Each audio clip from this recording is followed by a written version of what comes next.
বেশ কিছুদিন ধরে দেখা যাচ্ছে যে ত্রিপুরা রাজ্যের বিভিন্ন জায়গায় সাংবাদিকরা আক্রান্ত হচ্ছে। বেশ কিছুদিন ধরুন এক দুদিন আগেও ছৈল্যাংটা এলাকায় এক সাংবাদিক আক্রান্ত হয়েছে এক রেপিস্টের হাতে, এবং সেইটা এক পুলিশ স্টেশনের মধ্যে। সেই ব্যাপার নিয়ে আপনি কি বলতে চাইছেন? দেখুন, সাংবাদিক হচ্ছে সমাজের চতুর্থ স্তম্ভ। সাংবাদিকে আমাদের আহ, প্রত্যেকটা নাগরিক, প্রত্যেকটা সুসংবাদ এবং রাজ্যের বর্তমান সরকার আসার পর আমরা দেখছি সাংবাদিকরা সবচেয়ে বেশি আমাদের সম্মান দিচ্ছেন। এবং সাংবাদিকরা আমরা মনে করি যে আমাদের সমাজের যে বিষয় আছে, সমাজের যে ভালো দিক আছে, সমাজে যে সুষ্ঠু আমাদের সংবাদ মাধ্যম সেগুলি তুলে ধরেন এবং আমাদের সমাজের প্রত্যেকটা নাগরিকের তাদের সুবিচার সুচায় সেটাও সরকার নির্ধারিত করে। এবং সাংবাদিকের এইসব ঘটনা সেটা খুবই নিন্দনীয়, সেটাকে আমরা কোনোদিনই বরখাস্ত করব না।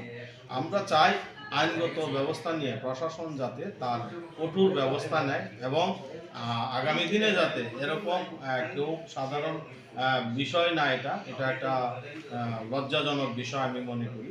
সাংবাদিকদের এই ধরনের ঘটনা সেটা আমরা ভারতীয় জনতা পার্টি এবং আমাদের সরকার কোনোদিনও সেটা মেনে নেবে না।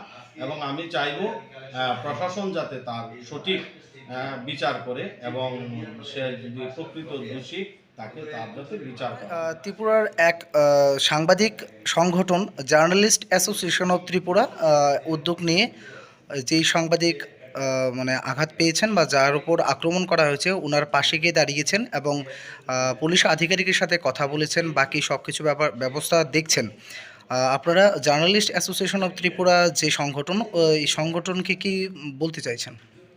না, আমরা চাই, আমরা আপনার মাধ্যমে জানান দিতে চাই আমাদের সরকার, আমাদের সংগঠন সাংবাদিকের পাশে আছে। সাংবাদিকের যে কোনো বিষয় থাকবে সেটাকে আমরা সেই দিকে লক্ষ্য রেখে করব। আমি আগেও বলছি যে প্রশাসন যাতে তার সঠিক তথ্য বের করে তার সঠিক বিচার যাতে করে।